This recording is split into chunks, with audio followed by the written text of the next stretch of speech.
साथियों, मैं कल से ही शांति निकेतन के प्रीमाइसेस में उपस्थित हूं। आमतौर पर मैं इस तरह के किसी भी प्रोग्राम में जाता हूं तो सुबह जाकर दोपहर में कार्यक्रम करने के बाद शाम को मैं वापस आ जाता हूं। पर विश्व भारती में आने का जब प्रोग्राम बना उसके लिए मैंने तय किया एक दिन एक्स्ट्रा रखूंगा ताकि मैं विश्व भारती और वहां गुरुदेव को थोड़ा और जान सकूं, समझ सकूं। वैसे विश्व भारती और गुरुदेव को एक दो दिन में तो नहीं जाना जा सकता है, एक दो दिन में तो नहीं समझा जा सकता है। ये दोनों एक्सपीरियंस करने के लिए हैं, इंटरनलाइज करने के लिए हैं, अपने जीवन में उतारने के लिए। और जिन्होंने इनको अपने जीवन में इंटरलाइज कर लिया है उसे परमानंद यानी से ब्लिस कहते हैं। मैं विश्वास के साथ कह सकता हूं इसी परमानंद की, इसी ब्लिस की उसे अनुभूति होगी। साथियों, उनके लिए विश्व भारती किसी तीर्थ से यह कम नहीं था। उनके लिए यह स्वीकार करने में कोई हर्ज नहीं होगा कि वेस्ट बंगाल में यदि एक धार्मिक तीर्थ गंगा सागर है तो एक एकेडमिक तीर्थ यह शांति निकेतन है। अंतर बस इतना है कि गंगा सागर में दूर से आती हुई गंगा सागर में विलीन हो जाती है और शांति निकेतन से अपने स्टूडेंट्स के रूप में निकली यह ज्ञान गंगा दूर दूर तक जाती है और अपने ज्ञान से अनेक क्षेत्रों को अभिसिंचित करती है, यानी इनरिच करती है। आज जब मैं विश्व भारती के कैंपस में यहां उपस्थित हूं तो यह मेरे लिए अपने आप में बड़े गर्व का विषय है और उस पर भी आप जैसे नौजवानों के बीच होना तो निश्चित ही या किसी ब्लिस से यानी परमानंद से हमारे लिए कम नहीं है। मुझे यहां विलियम वर्ड्सवर्थ की एक पोएम याद आती है जिसका मैं जिक्र आप सबके सामने यहां करना चाहूंगा। उन्होंने कहा था कि bliss was it in that dawn to be alive but to be young was very happy. यानी भोर में, सुबह में, डाउन में यह तो अपने आप में आनंद देता ही है, पर यंग एज में इसका आनंद तो किसी अलौकिक सुख से कम नहीं होता है।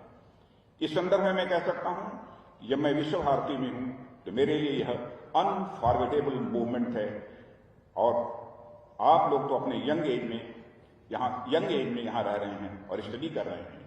ऐसे में आप लोगों के लिए तो यह अनुभव निश्चित रूप से अलौकिक आनंद देने वाला है, मेरी ऐसी मान्यता है। साथियों, विश्व भारती अपने नाम की अनुरूप ही अपने और गुरुदेव के वैल्यूज को स्पष्ट करती है।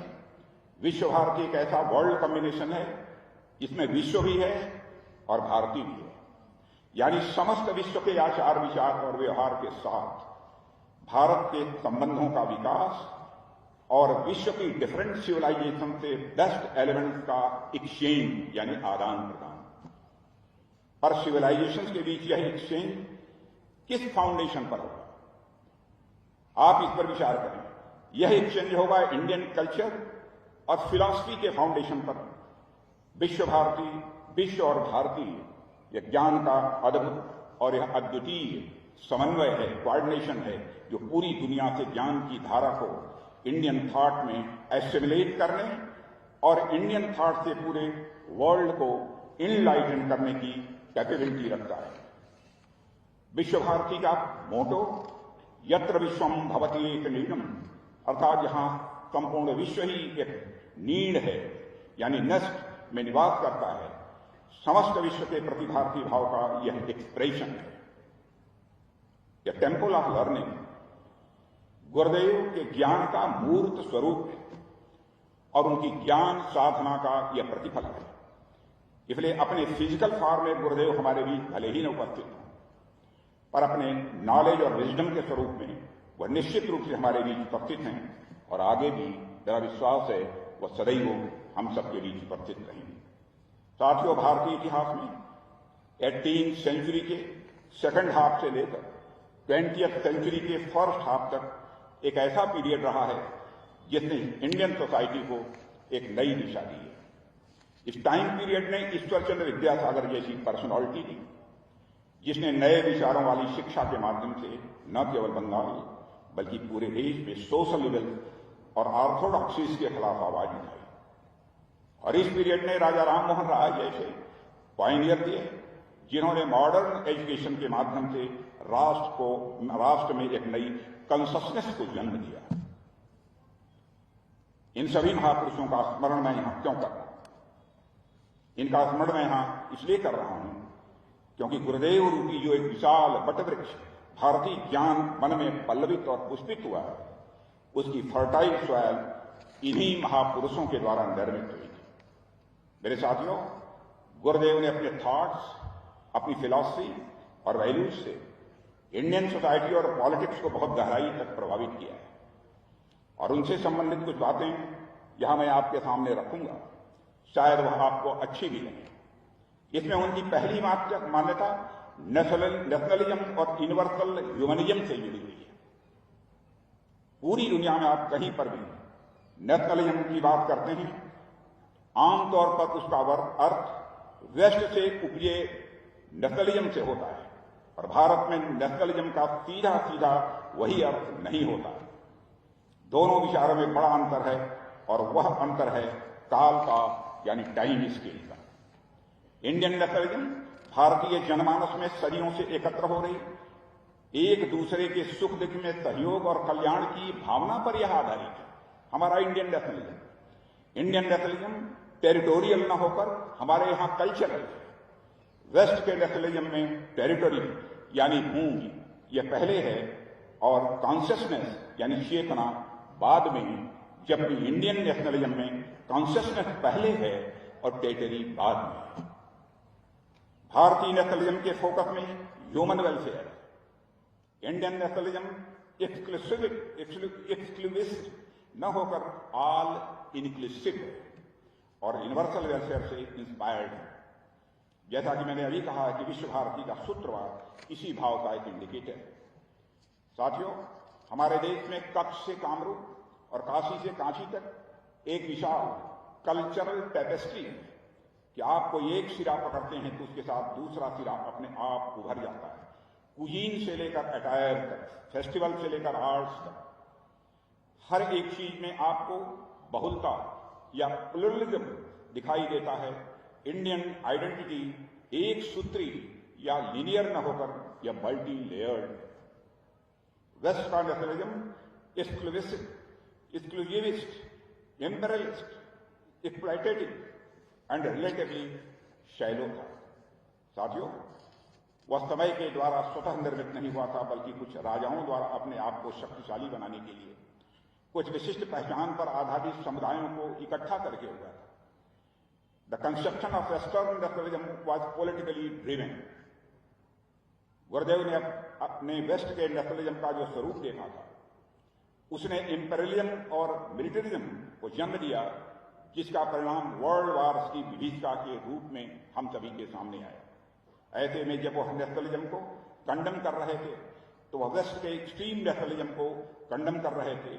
नाजियों के नेशनलिज्म को वह कंडम कर रहे थे, जिनके द्वारा मानवता पर लगाया गया कलंक आज भी पूरी तरह मिट नहीं पाया है।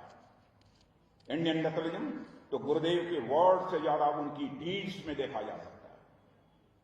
ब्रिटिशर्स द्वारा जालियांवाला बाग हत्याकांड के बाद अपनी प्रेस्टीजियस नाइटहुड की उपाधि वापस कर देना इसका एक सबसे बड़ा प्रमाण है।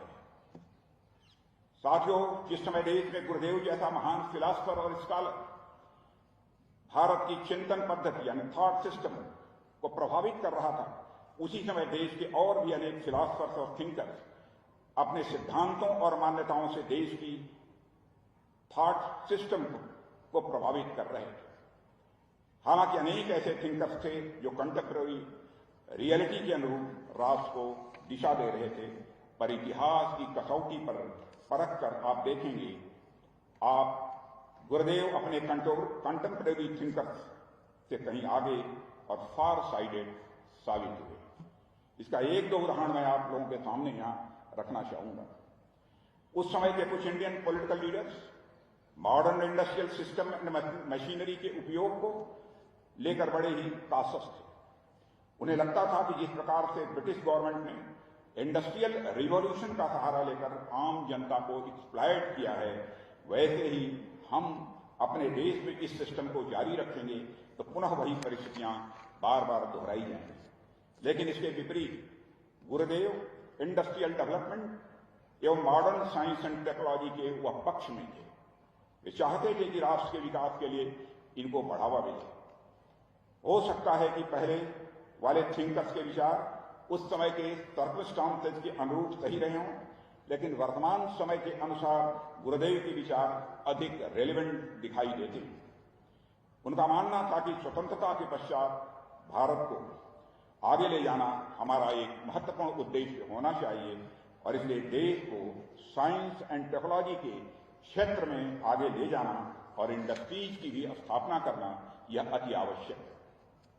आज जब हमारा देश प्रगति के राह पर आगे बढ़ रहा है, देश की साइंस और टेक्नोलॉजी के क्षेत्र में नए नए स्टैंडर्ड्स स्थापित कर दुनिया भर में अपनी धाक जमा रहा है, मेक इन इंडिया से होते हुए मेक फॉर द वर्ल्ड की राह पर आगे बढ़ रहा है, तो निश्चित रूप से यह गुरुदेव के विजन का परिणाम है और हम इसी तरह से आगे बढ़ते रहे। मेरे साथियों, वह दिन दूर नहीं जब हमारा भारत दुनिया की टॉप मोस्ट इकोनॉमी में से एक होगा। हमारा देश दुनिया की 5th लार्जेस्ट इकोनॉमी के रूप में लगातार आगे बढ़ रहा है। आप सभी ने हाल ही में मॉर्गन स्टैनले की रिपोर्ट देखी होगी। इस रिपोर्ट में कहा गया है कि अगले 4-5 साल में हमारे देश की इकोनॉमी दुनिया की तीसरी सबसे बड़ी इकोनॉमी, 3rd लार्जेस्ट इकोनॉमी होने वाली है। मैं कह सकता हूं यह तो अभी शुरुआत है मेरे साथियों। मुझे उम्मीद है कि 2047 आते आते हमारा देश 3rd या 2nd नहीं बल्कि वर्ल्ड की टॉप इकोनॉमी के रूप में इमर्ज होकर आएगा और यह अचीवमेंट गुरुदेव को सच्ची श्रद्धांजलि होगी, ऐसा मेरा मानना है। साथियों, इसी तरह primacy of politics over society, primacy of politics over society और वाइस वर्सा को लेकर भी गुरुदेव और उनके कंटेम्पररी थिंकर्स में भी मतभेद था, जिसकी चर्चा यहां मैं आवश्यक समझता हूं। कुछ थिंकर्स पॉलिटिकल स्ट्रक्चर्स और आइडियाज को ज्यादा महत्व देते थे, जबकि गुरुदेव नहीं, जबकि गुरुदेव सोशल स्ट्रक्चर्स और इंस्टीट्यूशंस को अधिक महत्व देते थे। उन थिंकर्स का मानना था कि पॉलिटिकल प्रोग्रेस सोशल प्रोग्रेस के आगे चलती है, यानी देश में यदि राजनीतिक व्यवस्था उचित होगी, लोगों को अपने राइट्स और ड्यूटीज का बोध होगा, अथॉरिटी का डिसेंट्रलाइजेशन होगा, तो सोसाइटी में अपने आप प्रोग्रेस होगी। जबकि गुरुदेव का मानना था कि जब तक हमारा सोशल ट्रांसफॉर्मेशन नहीं होता, सोशल एम्पावरमेंट हमारा नहीं होता, हमारे समाज के एवल्स, ऑर्थोडॉक्सी और सुपरस्टिशंस नहीं मिटते हैं, वे वीमेन एम्पावर्ड नहीं होती हैं, तब तक हमारा देश आगे नहीं बढ़ सकता। यह गुरुदेव की मान्यता थी। ऐसे में जब सोशल स्ट्रक्चर अच्छा होगा तो उससे भी जो पॉजिटिव पॉलिटिक्स उभर कर सामने आएगी वह निश्चित रूप से बहुत सशक्त होगी और प्रभावी होगी। साथियों, यहां हम देखें तो पाएंगे कि जब हमारा देश गुलाम था तो अनेक दृष्टि से हम स्वतंत्र थे, तो उस समय देश की आजादी के लिए उन थिंकर्स के राजनीति संबंधी विचार रेलेवेंट थे। और 1947 में आजादी मिलने के बाद भी लंबे समय तक क्या हमारा देश उतनी प्रगति कर पाया जितना कर सकता था? शायद आप मेरी बात से सहमत होंगे, नहीं। इसलिए भारत में ट्रांसफॉर्मेशन तभी शुरू हुआ जब भारतीय समाज परिवर्तन की ओर तेजी से आगे बढ़ा। हमें यह मानने में कोई हेजिटेशन नहीं होना चाहिए कि हमारी व्यवस्था रूपी गंगा की गंगोत्री यानी पॉइंट ऑफ ओरिजिन सोसाइटी ही है। सोसाइटी से ही पॉलिटिक्स की गंगा निकलती है। इसलिए आज जब हम समाज से कास्ट डिस्क्रिमिनेशन के एलिमिनेशन का प्रयास कर रहे हैं, विमेन एम्पावरमेंट का निरंतर प्रयास कर रहे हैं, किसानों मजदूरों को हम सशक्त कर रहे हैं, तो यह सब इंडियन सोसाइटी और पॉलिटिक्स दोनों को ही सशक्त करने का यह हमारा प्रयास है और इसके पीछे कहीं न कहीं गुरुदेव जी का ही यह इंस्पिरेशन है। साथियों, गुरुदेव के एजुकेशन रिलेटेड थॉट्स आज भी हमारे लिए मार्गदर्शक यानी गाइडिंग लाइट का यह कार्य करते हैं। वह स्टूडेंट के भीतर फैक्ट और इंफॉर्मेशन का भंडार बनाने की को शिक्षा नहीं मानते थे। वह एजुकेशन को ट्रुथ और ब्यूटी तक पहुंचने और सोशल वेलफेयर इंश्योर करने का एक वह मार्ग मानते थे। यानी हम जो कुछ भी अपने जीवन में सीख रहे हैं वह सीख हमारे व्यक्तित्व, हमारे परिवार, समाज और राष्ट्र के हित के अनुरूप होनी चाहिए।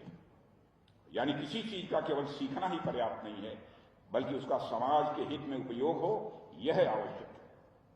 अगर हमारी सीख का, हमारी शिक्षा का समाज के हित में उपयोग नहीं हो पा रहा है, तो ऐसी शिक्षा मैं मानता हूं यह किसी काम की नहीं है।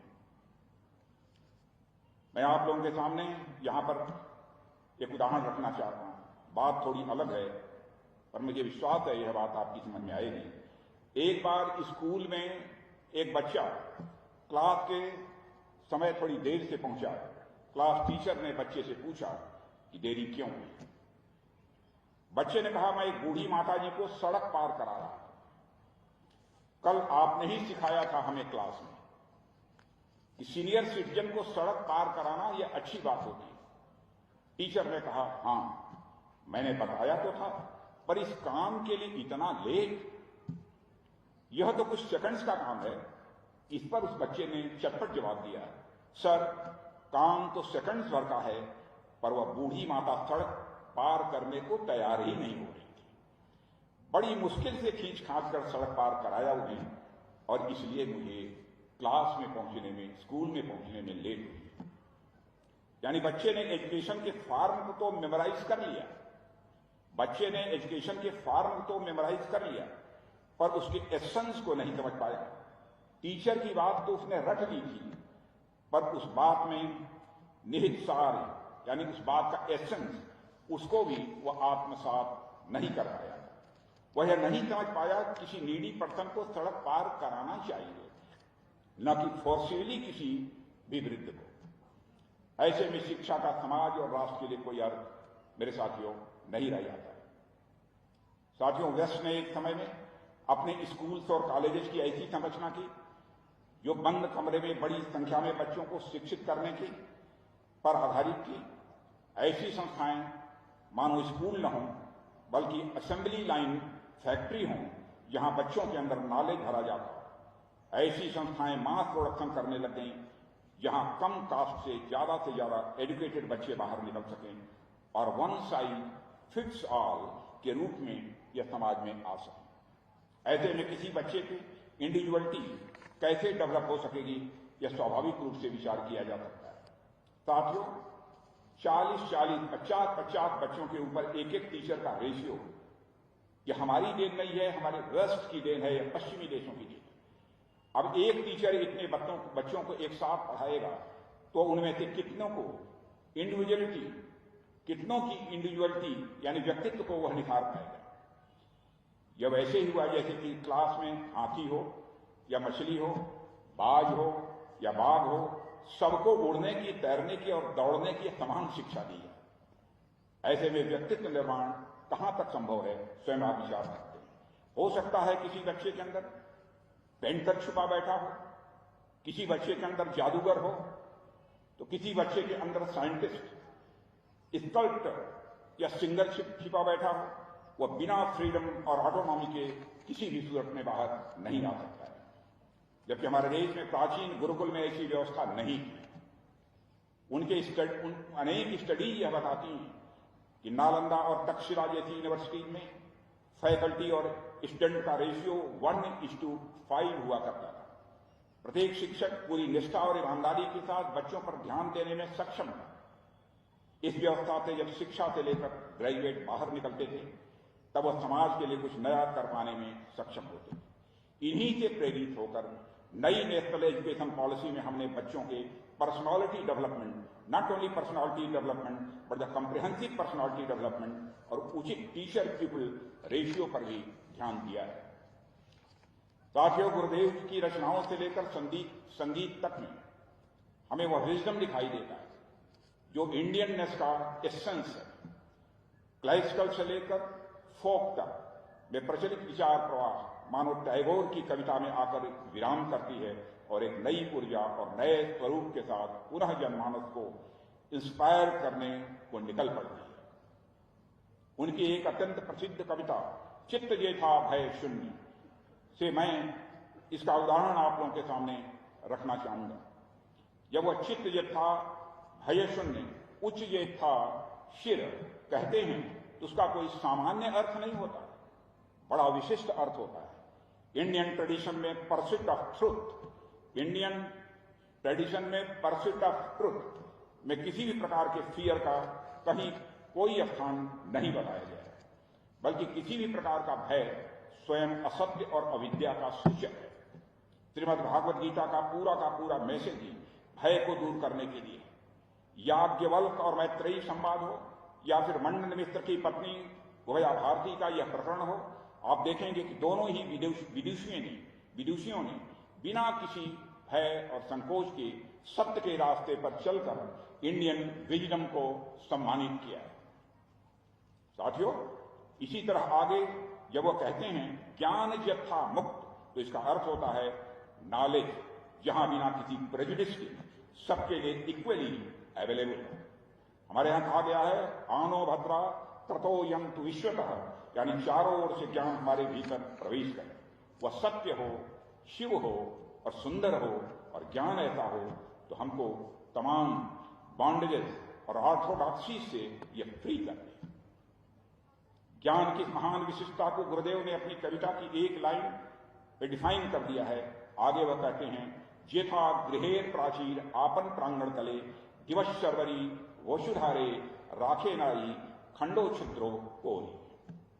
यह भी हमारी उसी एंशियंट सेंटिमेंट को एक्सप्रेस करता है जिसे हमारे यहां वसुधैव कुटुंबकम यानी the whole world is a family, जहां अपने पराये का कोई भेदभाव नहीं और समस्त जीवों में जड़ चेतन में एक ही तत्व के वास की कल्पना की गई है। हमारे यहां ऋषि और ऋषियों ने कहा भी है कि यत पिंडे तत् ब्रह्मांडे, जो पिंड में है वही ब्रह्मांड में है, जो जड़ में है वही जो चेतन में है, जो सूक्ष्म में है वही विवर्त में है, जो बड़े में है वही छोटे में है, जो मेरे में है वही तेरे में है।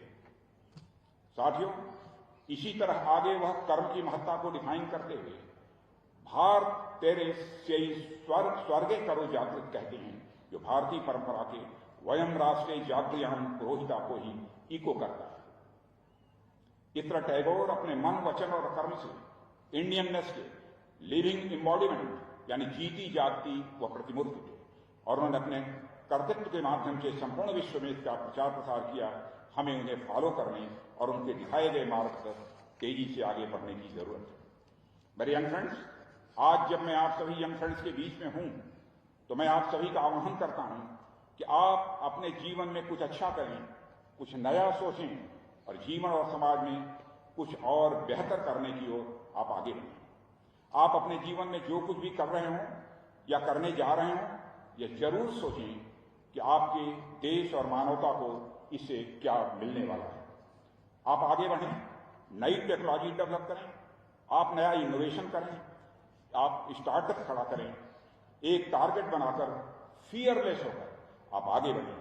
इस संदर्भ में मैं रॉबर्ट फ्रॉस्ट की एक पोएम का जिक्र आपके सामने करना चाहूंगा, जिसमें वह कहते हैं two roads diverge in a wood and I took the one less travelled by and that has made all the difference. यानी जीवन की यात्रा में मुझे एक ऐसा पड़ाव मिला जहां से दो राहें निकलती थी। एक राह आसान थी जिस पर चलकर पूरी दुनिया आ जा रही थी, दूसरी राह कठिन थी जिस पर इक्के दुक्के लोग ही दिखाई देते थे। मैंने दूसरी और कठिन राह चुनी और उसी ने मेरी पूरी दुनिया बदल दी। मैं समझता हूं इसी भावना के साथ आप लोगों को भी आगे बढ़ने की जरूरत है। मेरे युवा साथियों, आप सभी लोग जानते हैं कि किसी समय महात्मा गांधी जी के राजनीतिक गुरु श्री गोपाल कृष्ण गोखले ने कहा था कि what Bengal thinks today India thinks tomorrow. इस कथन को फिर से साकार करने की जरूरत है। मैं आपका आह्वान करता हूं, इस कथन को फिर से साकार करने की जरूरत है और इसकी रेस्पॉन्सिबिलिटी आप जैसे नौजवानों के ऊपर ही है।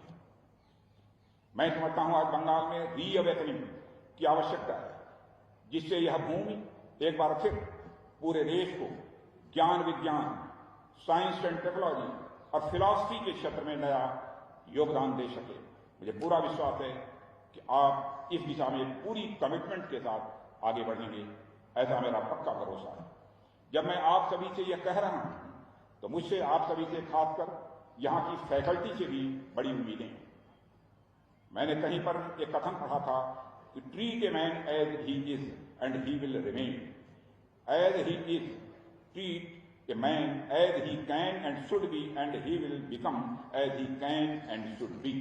यानी किसी बच्चे के साथ अगर आप वैसा ही व्यवहार करें जैसा कि वह बच्चा है, तो आगे भी वैसा ही रहेगा। जबकि उसके साथ आप अगर ऐसा व्यवहार करें जैसा कि वह आगे बन सकता है, तो बच्चा भविष्य में वैसा ही बनेगा। अर्थात बच्चे का भविष्य इस बात पर निर्भर करता है उसकी अपब्रिंगिंग, यानी उसका पालन पोषण कैसा हुआ है। इसे आप लोगों को जरूर ध्यान में रखना चाहिए। और मैं अपनी दृष्टि से देखूं तो मुझे आने वाले समय में आप लोगों के अंदर एक साइंटिस्ट दिखाई देता है, एक इकोनॉमिस्ट दिखाई देता है, अनेक इंजीनियर, अनेक आर्टिस्ट, इंडस्ट्रिस्ट और अनेक सोशल रिफॉर्मर्स हमको यहां पर बैठे हुए दिखाई देते हैं।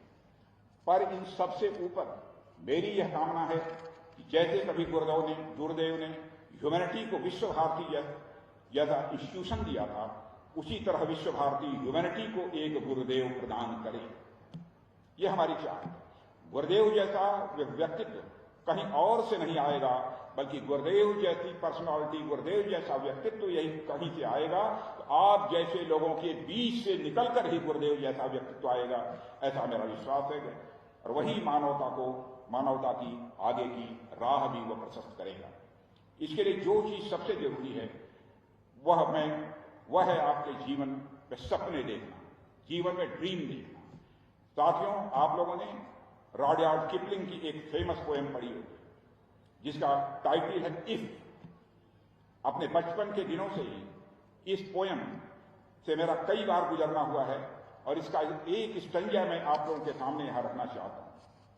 If you can dream and not make dreams your master, if you can think and not make thoughts your aim, if you can meet with triumph and disaster and treat those two impostors just the same.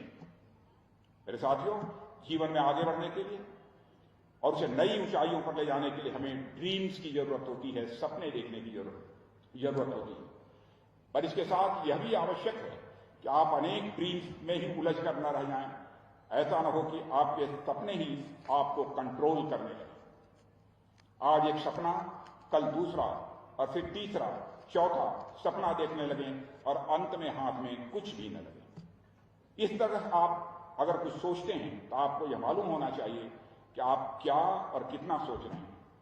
आप अपना लक्ष्य भूलकर बस चिंतन में ही न लगे, यानी विवेक के साथ आप अपने लक्ष्य को प्राप्त करने की दिशा में आगे बढ़ें और बढ़ते रहें, यही हमारी कामना है। आपके जीवन में आपको सफलता भी मिलेगी, विफलता भी मिलेगी, अप्स एंड डाउन्स भी आते जाएंगे, पर आपके अंदर वह कैपेसिटी होनी चाहिए कि आप उनसे डिस्ट्रैक्ट हुए बिना अपने आप को बैलेंस तरीके से आगे बढ़ाते जाएं। यही आपकी सफलता की राह तैयार करेगा।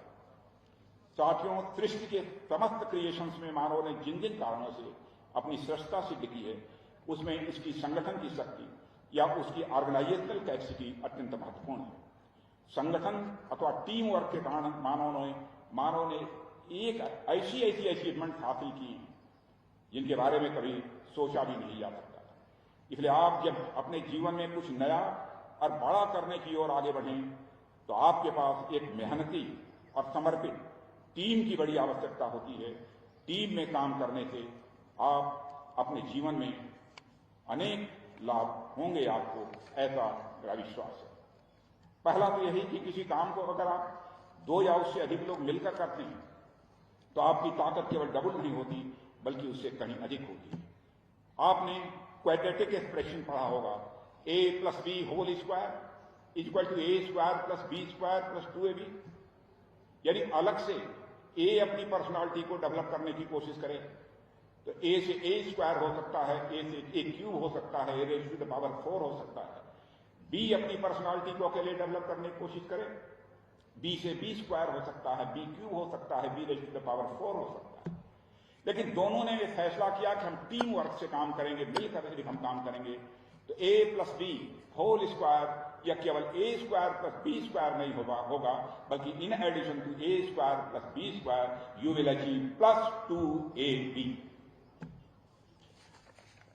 अब मान लीजिए कि आप में से यानी इस बात को ध्यान में रखकर आप आगे बढ़ते हैं और आप हमेशा एक कदम आगे रहेंगे, यह मैं आप विश्वास के साथ कह सकता हूं। टीम में काम करने का एक और इंपॉर्टेंट बेनिफिट होती है साथियों, और वह यह कि किसी भी काम में सक्सेस मिलने पर आपको व्यर्थ की प्राइड नहीं होती, व्यर्थ का अहंकार नहीं होता, किसी प्रकार का एरोगेंस नहीं आता। जब कोई व्यक्ति अकेले कोई काम करता है तो कई बार वह एरोगेंस का शिकार हो जाता है, उसके अंदर अहंकार पैदा होता है, ईगो पैदा होता है। और आप जानते हैं अहंकार के हाथ के ऊपर लगा हुआ पॉइंट ईगो एक ऐसा पॉइंट है, यदि यह पॉइंट अहंकार का किसी भी नंबर के साथ लग जाता है तो उसकी वैल्यू को कम कर देता है। यदि 1 के पहले वह पॉइंट लग जाए अहंकार का, ईगो का 0.1, तो उसकी वैल्यू 1 नहीं रह जाएगी, बल्कि 1 से घटकर उसकी वैल्यू 1/10 हो जाएगी। 2 के पहले लग जाए तो यह उसकी वैल्यू केवल 2 नहीं रह जाएगी, बल्कि 0.2 = 2/10, यानी उसकी 10th पार्ट वो हो जाएगी। इसलिए हमें डायरेक्ट या इनडायरेक्ट किसी न किसी रूप में जिंदगी में लोगों की जरूरत पड़ेगी, यह बात हमें बराबर ध्यान रखना चाहिए। आपको यहां तक पहुंचाने में कैसे कैसे लोगों का हाथ रहा है मेरे मित्रों, जिन्हें आप सोच भी नहीं सकते, जो आपके लिए बिल्कुल अननोन है, उनका भी आपकी सक्सेस में कंट्रीब्यूशन है।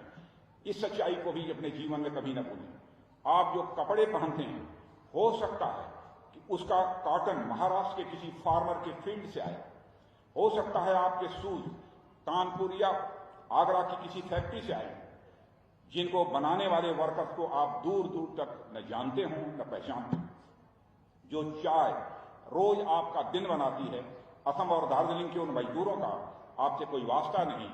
सुबह सुबह आप जो ब्रेकफास्ट लेकर क्लासरूम के लिए आप निकल देते हैं और उन्हें पैदा करने और आप तक पहुंचाने वाले सैकड़ों लोगों से आप अपरिचित हैं, परिचित नहीं हैं।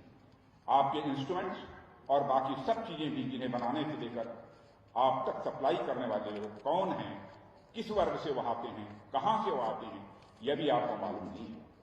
इसी तरह आपके लाइफ से जुड़ी अनेक चीजें हैं, जिनके प्रोडक्शन से लेकर आपके पास आने तक के प्रोसेस में बहुत बड़ी संख्या में लोग जुड़े हैं, जिनके बारे में आपको मालूम नहीं है। इनके लिए हम मॉनेटरी पेमेंट कर देते हैं और हमको लगता है कि हमने इसकी कीमत चुका दी है। ऐसा नहीं है मेरे साथियों। Price is not the same thing as value. जिन किसानों मजदूरों की अभी मैंने बात की है, उनके त्याग और वरदान की कीमत रुपयों में नहीं चुकाई जा सकती। उन्हें भी आपकी अफेक्शन और सपोर्ट की जरूरत है। इसलिए जीवन में कभी आपको अपॉर्चुनिटी मिले तो किसी गरीब, किसी किसान, किसी मजदूर या इसी तरह के अन्य जरूरतमंद की आप यथासंभव जरूर हेल्प करें। यह समाज के प्रति आपके ग्रेटिट्यूड को एक्सप्रेस करने का एक सबसे उचित तरीका होगा। और साथ ही आपके अंदर कहीं कोई ईगो होगा तो उसे भी यह खत्म करें। साथियों, अहम या ईगो को मैं डेसिमल पॉइंट की तरह मानता हूं, जैसा मैंने कहा, बहुत ही डेंजरस होता है आज। और साथियों, एक और मैं आप सभी लोगों से निवेदन करना चाहूंगा, जिंदगी में यदि आप काम करना तो छोटे मन से काम मत करना, बराबर आपको बड़े मन से काम करना चाहिए। तभी आप सोसाइटी का वेलफेयर कर सकते हैं, तभी आप समाज का कल्याण कर सकते हैं। जब छोटे मन से आप काम करेंगे तो देश को भी जो कंट्रीब्यूट आपके द्वारा किया जाना चाहिए वो आप नहीं कर सकते हैं। बराबर बड़े मन से काम करना चाहिए। और मैं कह सकता हूं, जिसका मन बड़ा होता है उसको सुख की प्राप्ति अधिक होती है, उसको आनंद की प्राप्ति बहुत होती है। और जो संत, महात्मा, सेंट और गुरुवर जैसे जो लोग होते हैं, उनका मन कितना बड़ा रहा होगा, इसकी हम कल्पना नहीं कर सकते। थोड़ी देर के लिए हम ये मान लें कि हमारा मन यह सर्किल है, हमारा मन यह सर्किल है, तो जैसे जैसे हम इस सर्किल का सर्कमफेरेंस बढ़ाते जाएंगे, उसी रेशियो में मैग्नीट्यूड ऑफ सुख, मैग्नीट्यूड ऑफ आनंद स्वाभाविक रूप से बढ़ता चला जाएगा। अंत में हम परमानंद को प्राप्त करेंगे। हम उसको मैथमेटिकल इक्वेशन में कहना हो तो कह सकते हैं कि सर्कमफेरेंस ऑफ मन is directly proportional to the magnitude of सुख, सर्कमफेरेंस ऑफ मन is directly proportional to the magnitude of आनंद, सर्कमफेरेंस ऑफ मन is directly proportional to the magnitude of परमानंद, जिसे ब्लिस कहते हैं। साथियों, आप सभी जब लाइफ ऑफ कैंपस से कैंपस लाइफ में प्रवेश करने जा रहे हैं, और आपको ये हमेशा याद रखना है कि विश्व भारती का नाम आपके पेरेंट्स के नाम की भांति हमेशा हमेशा के लिए जुड़ गया है। आप अपने जीवन में आगे चलकर जो कुछ भी अच्छा या बुरा करेंगे उसका श्रेय आपके और आपकी फैमिली के साथ विश्व भारती को भी बराबर जाएगा। आप सब इस टेम्पल ऑफ लर्निंग के एल्यूमिनाई ही नहीं बल्कि इसकी वैल्यू सिस्टम के एम्बेसडर भी हैं, यह मानकर चले। यह विद्यापीठ आपके नाम और काम से ही जाना जाएगा, इसका भी आपको ध्यान रखना है। इसलिए आपकी यहाँ की इथिकल ड्यूटी बनती है कि आप जहां भी आए वहां अपनी एजुकेशन और वैल्यूज से विश्व भारती की फ्रेगरेंस यानी उसकी खुशबू बिखेरते रहें। साथियों, यहाँ की शिक्षा के साथ साथ संस्कारों की बात मैं बड़ा जानबूझकर यहाँ पर मैं करना चाहता हूँ। जीवन में ज्ञान का जितना महत्व है उतना ही हमारे वैल्यूज का भी महत्व है। आपको कुछ जीवन मूल्य, लाइफ वैल्यूज या वैल्यूज के प्रति हमेशा कमिटेड होना चाहिए, यह हमारी अपेक्षा है। आपके जीवन मूल्य यानी आपकी लाइफ वैल्यूज ही आपके कैरेक्टर को बताते हैं और आपका कैरेक्टर आपको कंप्लीट ह्यूमन बीइंग बनाता है। इस बात से मुझे एक घटना याद आ रही है जिसका जिक्र मैं यहां करना चाहूंगा। स्वामी विवेकानंद एक बार विदेश के दौरे पर थे। वहां पर स्वामी जी के अटायर यानी जिस प्रकार का वस्त्र स्वामी विवेकानंद जी पहनते थे उसको देखकर एक व्यक्ति ने पूछा, स्वामी जी, यदि आपने अपने कपड़ों को बदल लिया होता तो आप एक जेंटलमैन की तरह दिखाई देते, आपने अपने कपड़ों को क्यों नहीं बदल लिया? तो स्वामी विवेकानंद जी का जवाब था, वह स्वाभिमानी भारत की झलक देता है। स्वामी विवेकानंद ने उनसे कहा था कि in your country tailor makes the man but in our country character makes the man. इसे भी हमें अपने जीवन में नहीं भूलना है। मेरे युवा साथियों, स्वामी विवेकानंद जी की यही बात आपको जीवन में उतारनी है। और साथियों, आपको नॉलेज और वेल्थ के साथ साथ अपनी कैरेक्टर बिल्डिंग पर भी उतना ही ध्यान देना है।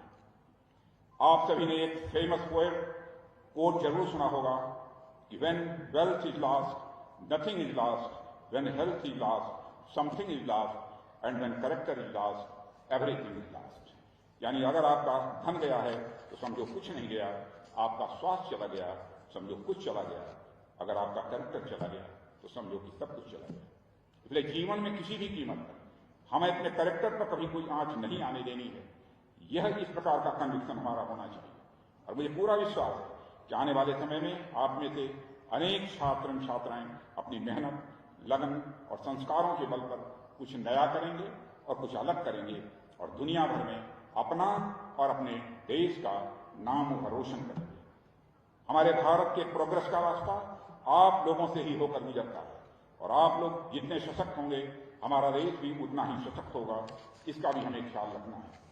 अंत में मैं विश्व भारती के आप सभी टीचर्स, स्टूडेंट्स और सभी स्टाफ को अपनी ओर से हार्दिक शुभकामनाएं देता हूं।